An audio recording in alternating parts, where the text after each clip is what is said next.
یوں تو سارا سال ہی پیارے نبی صلی اللہ علیہ وسلم کا میلاد ہوتا رہتا ہے، حضور کے ذکر کی محفلیں قائم ہوتی رہتی ہیں، مگر یہ 12 ربیع الاول کا مہینہ اتنا عظیم مہینہ ہے کہ اس میں ایک تخصیص کے ساتھ پیارے نبی صلی اللہ علیہ وسلم سے قلبی محبت کا اظہار کیا جاتا ہے۔ کوئی گھروں کو سجاتا ہے، کوئی بازاروں کو سجاتا ہے، کوئی حضور کی آمد کی خوشی میں مٹھائیاں تقسیم کرتا ہے، کھانے تقسیم کرتا ہے، اور اللہ کے فضل سے یہ سلسلہ تھمتا نہیں، دن بہ دن بڑھتا جا رہا ہے۔ میلاد النبی صلی اللہ علیہ وسلم ایمان کو جلا بخشنے کا ایک مؤثر ذریعہ ہے۔ حضرت علامہ اقبال رحمت اللہ علیہ کہتے ہیں، قوت عشق سے ہر پست کو بالا کر دے، قوت عشق سے ہر پست کو بالا کر دے، دہر میں عشق محمد سے اجالا کر دے صلی اللہ علیہ وسلم۔ محفل میلاد مصطفیٰ صلی اللہ علیہ وسلم کے بارے میں اگر کوئی شخص تردد کا شکار ہوتا ہے تو اسے سوچنا چاہیے، اسے سمجھنا چاہیے کہ میلاد مصطفیٰ صلی اللہ علیہ وسلم کی محفل میں ہم کیا کرتے ہیں؟ کیا ہم کسی کو گالی دیتے ہیں؟ کیا ہم کسی کو برا کہتے ہیں؟ کیا ہم وہاں پر ڈول باجے گانے اور کیا ہم کوئی حرام کام کرتے ہیں؟ تو قطعاً کوئی بندہ بھی یہ بات نہیں کر سکتا کہ محفل میلاد مصطفیٰ صلی اللہ علیہ وسلم میں یہ ارتکاب ہوتا ہے، بلکہ میلاد مصطفیٰ صلی اللہ علیہ وسلم کی محفل میں تلاوت قرآن کی جاتی ہے، سرکار کی نعتیں پڑھی جاتی ہیں، اور سرکار کے ان فضائل و کمالات کا ذکر کیا جاتا ہے کہ جو فضائل اللہ نے قرآن کے اندر بیان کیے، جو فضائل پیارے آقا صلی اللہ علیہ وسلم نے خود اپنے فضائل خود بیان کیے، جو سرکار کے فضائل صحابہ نے بیان کیے ہیں، تو ہم بھی سرور کونین صلی اللہ علیہ وسلم کا ذکر خیر کرتے ہیں، سرکار کے فضائل و کمالات کو بیان کرتے ہیں، اور اس بات کا اظہار کیا جاتا ہے کہ خوشی ہے آمنہ کے لال کے تشریف لانے کی۔ پوری کائنات منور ہو گئی، پوری کائنات خوش ہوئی سرکار کے آنے سے، پوری مخلوقات سرکار کے آنے سے خوش ہوئی، اور یہ خوشی صحابہ نے بھی کی۔ جب مدینہ میں ہمارے آقا صلی اللہ علیہ وسلم تشریف لائے اور جاء نبی اللہ کے نعرے صحابہ نے لگائے، یا رسول اللہ کی صدائے صحابہ کرام نے مدینہ کی گلیوں میں بلند کی، طالع البدر علینا کی صدائیں مدینہ شریف کی بچیوں نے لگائیں، اور دیکھیں صحابہ کی کوئی ادا ہمارے آقا صلی اللہ علیہ وسلم کے میلاد سے خالی نہیں ہے۔ فرق صرف اتنا ہے کہ صحابہ کرام نے گلیوں میں، چھتوں میں، عرب کے ریگزاروں میں، جنگ کے میدانوں میں، دہکتی ہوئی دھوپ کے اندر، تلواروں کے سائے میں سرکار کا میلاد منایا ہے، اور امتی نے کمکمے لگا کر، جھنڈیاں لگا کر، قالین بچھا کر سرور کونین صلی اللہ علیہ وسلم کا میلاد منایا ہے۔ ہم حضور کی محبت میں مٹھائیاں تقسیم کرتے ہیں، سرکار کی محبت میں گلیوں کو سجاتے ہیں، جبکہ صحابہ نے حضور کی محبت میں اپنی جانوں کے نذرانے پیش کیے ہیں۔ حسن یوسف پہ کٹی مصر میں انگشت زنا، سر کٹاتے ہیں تیرے نام پہ مردانے عرب۔ سفر میں، حضر میں، یہاں تک کہ جنگ کے میدانوں میں لشکر کفار کے سامنے صحابہ کرام علیہم الرضوان نے جب کفار سے سامنا ہوتا تو وہاں پر بھی ہمارے آقا صلی اللہ علیہ وسلم کی تعریف و توصیف کی کس انداز میں دیکھے حدیث بڑی طویل ہے. جب کسرا سے مقابلہ ہونا تھا تو کسرا کی جو فوج کا سردار تھا 40,000 کا لشکر لے کر آیا اور صحابہ کرام سے پوچھا کہ تم کون لوگ ہو؟ حضرت مغیرہ رضی اللہ تعالی عنہ نے کہا سنو، ہم وہ لوگ ہیں کہ ہم قتل و غارت گری کی زندگی گزارا کرتے تھے، ہم شرابیں پیا کرتے تھے، ہم جاہلیت کی زندگی گزارا کرتے تھے. اللہ جل شانہ نے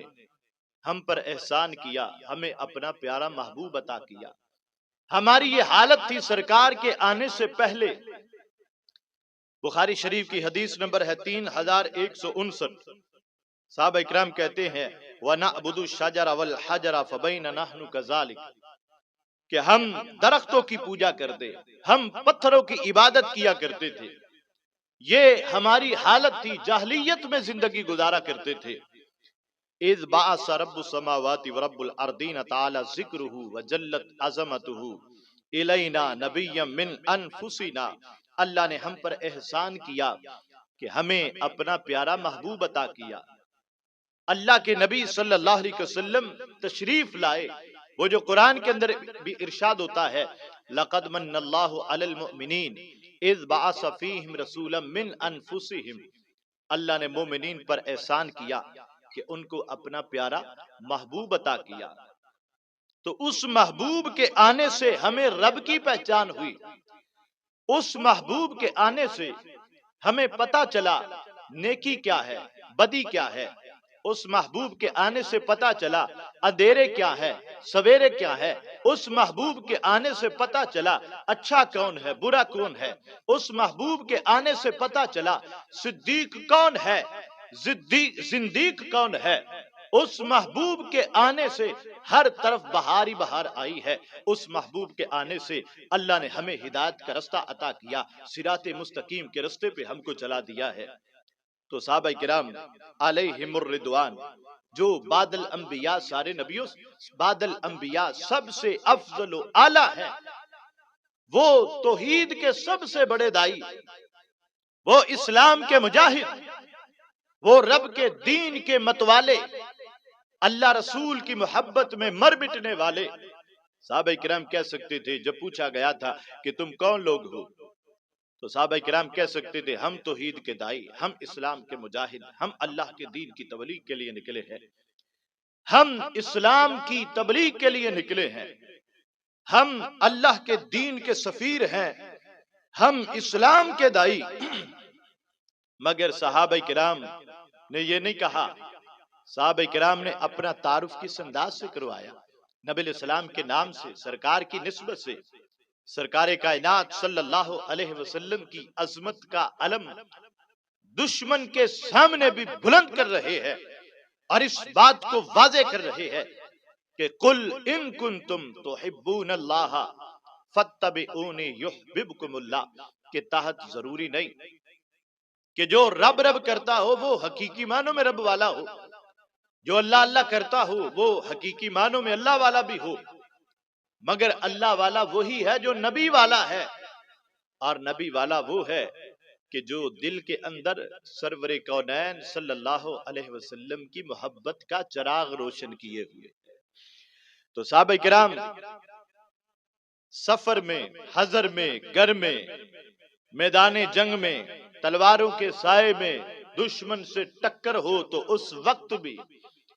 سرکار کی عظمت کا علم بلند کرتے ہیں، سرکار کا ذکر کرتے ہیں. تو آج تو وہاں حرام نہیں ہوتا، بدعت نہیں ہوتا. تو یہاں اگر کوئی امتی 4 بندوں کو بٹھا کر سرور کونین صلی اللہ علیہ وسلم کا ذکر کر لے، سرکار کے فضائل و کمالات کو بیان کرے، اور یہ کس طرح حرام ہو سکتا ہے؟ یہ کس طرح ارتکاب بدعت ہو سکتا ہے؟ صحیفہ جو بھی ہو بقرآن ہو نہیں سکتا. منافق کو کبھی احساس ایمان ہو نہیں سکتا، نہ ہو تعظیم جس دل میں سرکار دو عالم کی عبادت لاکھ وہ کر لے مسلمان ہو نہیں سکتا. اس سلسلہ میں ہمارے آقا صلی اللہ علیہ وسلم کی آمد کی خوشی میں گھروں کو سجانا، چراغا کرنا، لائٹنگ کرنا، یہ کہاں لکھا ہے؟ اگر نگاہ تحقیق سے دیکھا جائے دل کے اندر سرور کونین صلی اللہ علیہ وسلم کا بغض نہ ہو تو یہ بات روز روشن کی طرح واضح ہو جاتی ہے۔ اللہ جل شانہ نے پورے مکے کو ہی نہیں، پورے عرب کو ہی نہیں، پورے حجاز کو ہی نہیں، پوری کائنات کو منور کر دیا تھا جب اللہ کے نبی صلی اللہ علیہ وسلم اس کائنات کے اندر جلوہ گر ہوئے۔ حضرت عثمان بن ابی عاص کہتے ہیں جب سرکار اس کائنات میں تشریف لائے تو میری والدہ حضرت آمینہ کے پاس موجود تھی، اور میری والدہ کہتی ہیں سرکار دنیا میں آئے تو ستارے میرے اتنے قریب آ گئے، مجھے یوں محسوس ہوا کہ ستارے میرے اوپر گر پڑیں گے۔ پھر کیا ہوا؟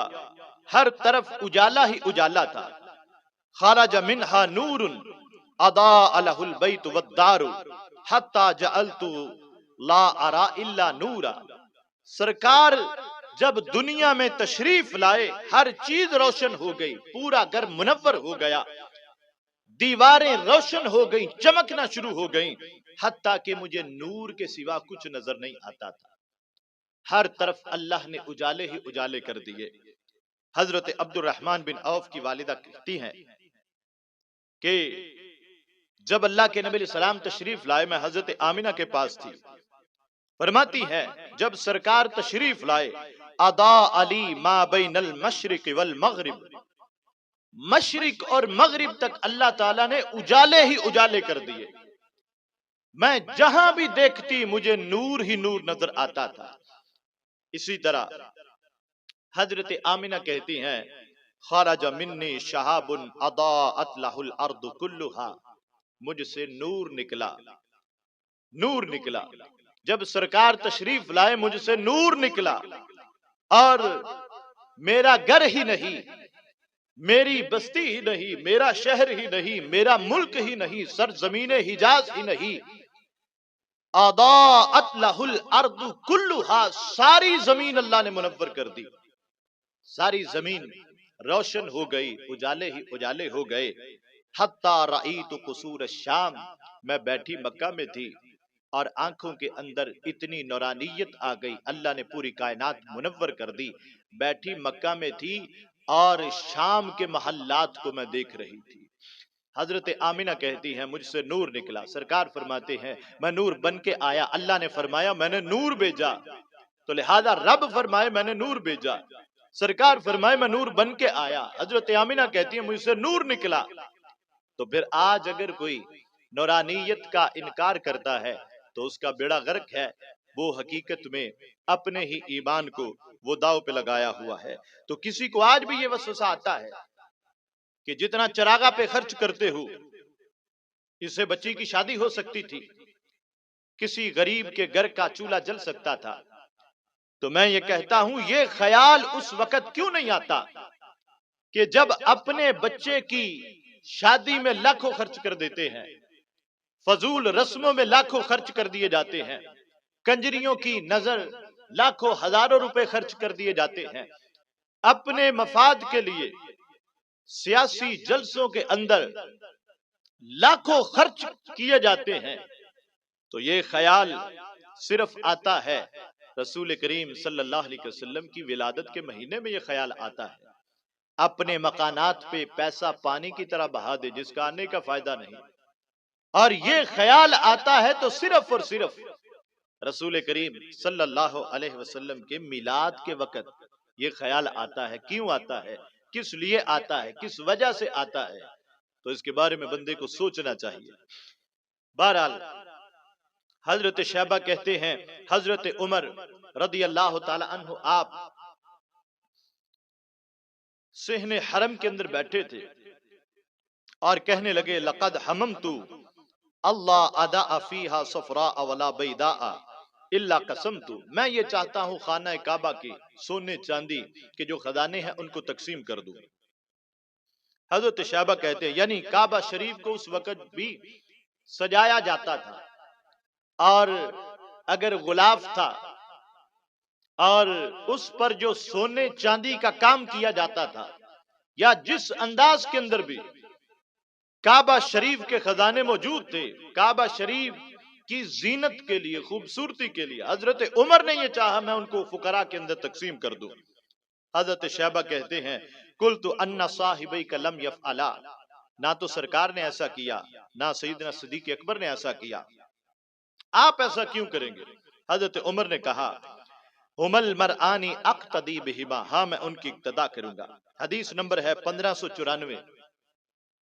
یعنی حضرت عمر نے پھر خانہ کعبہ کے خزانوں کو تقسیم نہیں کیا۔ اب دیکھیں وہ زمانہ کہ جس زمانے میں کھجور بھی ایک ایک کھانے کو ملتی تھی، جس زمانے میں کپڑے کی تنگی، خوراک کی تنگی، جس زمانے کے اندر کھجور بھی ایک ایک کھانے کو ملے، ہر چیز کی تنگی تھی، اس وقت بھی کعبہ شریف کو سونے اور چاندی سے مزین کیا جاتا تھا۔ ہر دور کے اندر ہر بادشاہ کعبہ شریف کو سجاتا رہا، کعبہ شریف کی خوبصورتی میں اپنی اپنی خدمت سر انجام دیتا رہا، تو لہذا کعبے کے حسن کو برقرار رکھا گیا شروع سے ہی، اور اللہ کے فضل سے قیامت تک رہے گا۔ تو حضرت عمر نے اس سلسلے کو برقرار رکھا، اور اس قدر کعبہ شریف کو سونے اور چاندی سے مزین کرنے کا مقصد کیا تھا؟ مقصد یہ تھا کعبہ شریف کی عزت، کعبہ شریف کا احترام، اسلام کی تعظیم، اسلام خوب ان پر قائم ہو کہ وہ مسلمان کہ جس کی طرف منہ کر کے رب کو سجدہ کرتے ہیں، مسلمان اس کعبے کی کتنی تعظیم کرتے ہیں، کتنا احترام کرتے ہیں۔ تو لہذا میرے بھائیوں، ٹھنڈے دماغ سے سوچنے کی ضرورت ہے، دل کے اندر بغض نہ ہو تو یہ بات روز روشن کی طرح واضح ہے۔ اگر اسلام کی تعظیم کی خاطر، کعبہ شریف کی تعظیم کی خاطر کعبے کو سونے اور چاندی سے مزین کرنا جائز ہے، کعبہ شریف کو دلہن کی طرح سجانا جائز ہے، تو جن کے صدقے سے کعبے کو عزت ملی ہے، جن کے صدقے سے کائنات مارز وجود میں آئی ہے، جن کے صدقے سے اللہ جل شانہ نے اپنی ربوبیت کا اظہار کیا ہے، ان کے آنے کی خوشی میں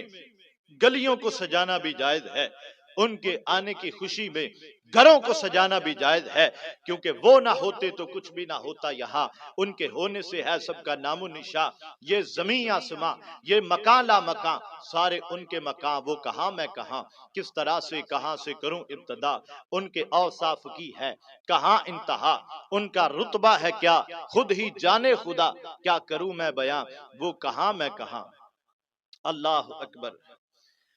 ان کی خوشبو سے مہکے چمن در چمن، تذکرے آپ کے انجمن انجمن، چاند کی چاندنی تاروں کی روشنی، ان کے رخ سے آیا وہ کہاں میں کہاں۔ ایک سوال ذہن میں آتا ہے کہ ہم اور آپ لوگ اللہ کے ولیوں کی ولادت کا دن نہیں مناتے، دوسرے نبیوں کی ولادت کا دن نہیں مناتے، کیا وجہ ہے کہ میلاد صرف سرکار کا مناتے ہیں؟ کبھی آپ نے نہیں سنا ہوگا کہ کسی نے جناب عیسیٰ علیہ السلام کا میلاد منایا ہو، حضرت موسیٰ علیہ السلام کا میلاد منایا ہو، حضرت ادریس علیہ السلام کا میلاد منایا ہو۔ میلاد صرف سرکار کا مناتے ہیں، کسی اور نبی کا میلاد کیوں نہیں مناتے؟ نمبر 2 کہ وہ کون سی خصوصیت ہے کہ مسلمان سب کچھ بھول گیا، اسلاف کے کارنامے بھول گیا، تخت و تاج اس مہینے میں بھول جاتا ہے، مگر سرکار کا میلاد نہیں بھولتا۔ سرکار کا میلاد روز روشن کی طرح اسے یاد رہتا ہے، شادی ہو میلاد ہوتا ہے، بیٹا پیدا ہو میلاد ہوتا ہے، نیا گھر بنے میلاد ہوتا ہے، کاروبار اللہ عطا کرے میلاد ہوتا ہے، بڑے نقصان سے بچ جائیں میلاد ہوتا ہے، مسجد بنائی میلاد ہوتا ہے، مدرسہ بنائے میلاد ہوتا ہے، بچہ قرآن حفظ کر لے میلاد ہوتا ہے۔ تو اس کی کیا وجہ ہے؟ پہلی وجہ تو یہ ہے کہ جس طرح ہمارے آقا صلی اللہ علیہ وسلم کی رسالت ہر صفت بے مثال ہے، اسی طرح سرکار کی ولادت بھی بے مثال ہے۔ اس زمین پر ہر بچہ روتا ہوا پیدا ہوا، اور قیامت تک ہر بچہ روتا ہوا پیدا ہوگا، مگر اس آسمان کے نیچے، اس زمین کے اوپر صرف اور صرف ذات مصطفیٰ صلی اللہ علیہ وسلم ہے، روتی ہوئی پیدا نہیں ہوئی۔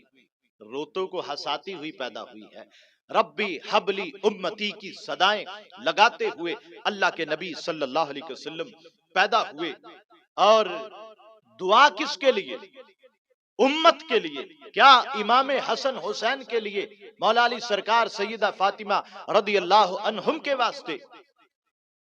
اپنی امت کے لیے دعا کرتے ہوئے اس کائنات کے اندر تشریف لائے۔ تو ولادت تو ہر نبی کی ہوئی، بتائیے کیا ایسی انوکھی ولادت کسی اور نبی کی ہوئی ہے کہ جس طرح ہمارے آقا صلی اللہ علیہ وسلم کی ولادت ہوئی؟ اتنی بے مثال، سارے انبیاء سرکار کی بشارتیں دیتے رہے، اور انبیاء کے کائنات میں آنے سے پہلے انبیاء کا کوئی ذکر نہیں تھا، کوئی چرچا نہیں تھا، تو دوسرے انبیاء کی ولادت تو ہوئی، مگر جس شان سے ہمارے آقا صلی اللہ علیہ وسلم تشریف لائے، بت منہ کے بل اوندے گر پڑے، دریائے ساوا خشک ہو گیا، 1000 سال سے جو آتش کدہ ایران جل رہا تھا، سخت آندیاں بھی اسے بجھا نہ سکتی، اتنا اس کے لیے پروٹوکول تھا، انتظام تھا، وہ آتش کدہ ایران بھی بجھ گیا، ستارے جھک گئے، اور بت منہ کے بل اوندے گر گئے۔ تو دوسرے انبیاء کی ولادت تو ہوئی، مگر ہمارے آقا صلی اللہ علیہ وسلم کی ولادت سب سے انوکھی ہے، نرالی ہے، مگر ہر نبی کا مقام براء البراء ہے، لا نفرق بین احد من رسلی، مگر میلاد صرف سرکار کا مناتے ہیں، کیونکہ یہ خاصہ صرف اور صرف ہمارے آقا صلی اللہ علیہ وسلم کا ہے، کہ جو امتیازی عظمت ہے وہ اللہ نے اپنے محبوب ہی کو عطا فرمائی ہے۔ نمبر 2، مسلمان سب کچھ بھول گیا مگر سرکار کا میلاد نہ بھولا۔ کیوں؟ کہ سرکار آئے تو زباں پہ صدا تھی، ربی حبلی امتی، تو یہ سرکار کا احسان عظیم ہے، بہت بڑا احسان ہے ہمارے آقا صلی اللہ علیہ وسلم کا ہم پہ، کہ ہمیں دنیا میں آئے تو یاد رکھا، ساری زندگی یاد رکھا، دنیا سے تشریف لے کر جا رہے تھے اس وقت بھی امت کو یاد رکھا، اور یہ سرکار کا احسان ہے جس کا بدلہ جو ہے ہمارے جسم کے ایک ایک بال کو اللہ لاکھوں زبانیں عطا کرے، اور ان زبانوں سے سرکار کا شکر ادا کرنا چاہے۔ رب کعبہ کی قسم ہم کبھی بھی ادا نہیں کر سکتے، ہمارے جسموں پر اتنے بال نہیں جتنے سرکار کے ہم پر احسانات ہیں، اور سرکار آئے ہم کو یاد رکھا، تو یہ سرکار کا احسان ہے۔ ایک لقمہ اگر کتے کو کھلا دو کتنی وفا کرتا ہے، تو سرکار کے صدقے سے ایمان ملا، رب کی پہچان ملی، سارا کچھ سرکار کے صدقے سے ملا ہے۔ تو ہم اگر سرکار کو بھول جائیں تو ہم سے بڑا احسان فراموش کون ہو سکتا ہے؟ تو لہذا اللہ کے فضل سے امتی سب کچھ بھول سکتا ہے، مگر سرور کونین صلی اللہ علیہ وسلم کا میلاد نہیں بھول سکتا۔ اور سرکار جب دنیا میں آئے تھے، ایک مرتبہ امتی کہا تھا، تو امتی ساری زندگی اس شکرانے میں یا رسول اللہ کہتا پھرے، یا حبیب اللہ کہتا پھرے، اور مرحبا یا مصطفیٰ کے نعرے لگاتا پھرے، ساری زندگی سرکار کے ایک مرتبہ امتی کہنے کا حق ادا نہیں کر سکتا۔ اس سلسلہ میں عام طور پر لوگ رسول کا معنی قاصد لیتے ہیں، آئے تھے اور قرآن و سنت شریعت اللہ تعالیٰ کے احکامات دے کر چلے گئے، تو یہ سمجھتے ہیں لوگ عام طور پر رسول کا مطلب، جبکہ رسول وہ عظیم ہستی ہوتی ہے جو سب سے افضل و اعلیٰ، پوری کائنات میں سب سے زیادہ ممتاز ہوتی ہے۔ رسول کی ہستی، نبی کی ہستی، پیغمبر پوری کائنات میں سب سے نرالے ہوتے ہیں۔ دیکھیں نبی کا کردار، نبی کا گھرانہ، رسول کا گھرانہ، اور انبیاء کرام کے گھر، انبیاء کرام کے والدین، وہ پوری کائنات میں سب سے افضل و اعلیٰ ہوتے ہیں۔ ان جیسا کون ہو سکتا ہے؟ اللہ کے ولی ہوتے ہیں کہ جن کو اللہ تعالیٰ، جن سے اللہ تعالیٰ نے آگے نبی کو پیدا کرنا ہوتا ہے، تو نبی ہے، نبی کے والدین بھی بڑی عظمت کے حامل ہوتے ہیں، دنیا کے کوئی بڑے سے بڑے عزت والے، شہرت والے ان کی گرد راہ کا مقابلہ نہیں کر سکتے۔ تو اللہ تعالیٰ نبی کو یہ مقام عطا کرتا ہے کہ پوری نسل انسانیت سے نبی کو چنتا ہے۔ دیکھیں ہم نے اپنے لیے داماد چننا ہو کتنے رشتے دیکھتے ہیں، فیکٹری کے لیے ہم نے مینیجر رکھنا ہو کتنی چھان بین کرتے ہیں، اور اپنی بہو کو تلاش کرنا ہو چننا ہو تو کتنے رشتے دیکھتے ہیں۔ ہماری یہ کوشش ہوتی ہے کہ میرا چنا ہوا سب سے افضل و اعلیٰ ہو، ممتاز ہو، مگر ہماری سوچ محدود، علم محدود، عقل محدود، معاشرہ محدود، ماحول مختصر ہے، تو ہمارا چنا ہوا 200-400 سے تو افضل ہو سکتا ہے، اور ساری دنیا سے قطن نہیں ہو سکتا، سارے ملک سے بھی نہیں ہو سکتا، مگر جسے اللہ مقام نبوت کے لیے چنتا ہے، کسی 2-4 ہزار سے نہیں، لاکھوں کروڑوں اربوں سے نہیں، پوری نسل انسانیت سے چنتا ہے۔ ہماری یہ کوشش ہوتی ہے کہ ہمارا چنا ہوا جو ہے اس میں کوئی عیب نہ ہو، نقص نہ ہو، مگر پھر بھی بے شمار نقص اس میں ہو سکتے ہیں، مگر جسے اللہ مقام نبوت کے لیے چنتا ہے اس کے اندر کسی قسم کا کوئی عیب نہیں ہوتا، نقص نہیں ہوتا، اس کے اندر حسن ہی حسن ہوتا ہے، جمال ہی جمال ہوتا ہے، اس کے اندر کمال ہی کمال ہوتا ہے۔ تو نبی کو اللہ چنتا ہے ساری نسل انسانیت سے، اور پھر میرے آقا صلی اللہ علیہ وسلم کی ذات وہ ذات ہے کہ جن کو ساری نسل انسانیت سے بلکہ سارے نبیوں سے چنا ہے، تو جن کو سارے نبیوں سے چنا ہے پھر ان کی عظمت کا اندازہ کون کر سکتا ہے؟ واللہ یختص برحمتہ من یشاء، اللہ جسے چاہتا ہے اپنی رحمت سے چن لیتا ہے، تو سرکار کو چنا تو سارے نبیوں سے چنا، تو اس شان سے آئے، جس دن آئے وہ دن افضل ہو گیا، جس مہینے میں آئے وہ مہینہ افضل، جس رات میں آئے وہ رات افضل ہو گئی، جس شہر میں آئے وہ شہر افضل ہو گیا، جس خاندان میں آئے وہ خاندان افضل ہو گیا، جس باپ کی پشت میں آئے وہ باپ افضل ہو گیا، جس ماں کے شکم میں آئے وہ ماں کائنات کی تمام ماؤں سے افضل ہو گئی، جس امت میں آئے اللہ نے اس امت کو ساری امتوں سے افضل کر دیا، ان کی نسبت ملی اور کیا چاہیے، بن گئے امتی اور کیا چاہیے، یا نبی کہہ کے جب دی صدا، بات بگڑی بنی اور کیا چاہیے، بعد مرنے کے اے تیری قبر میں ریاض، آ گئے خود نبی اور کیا چاہیے۔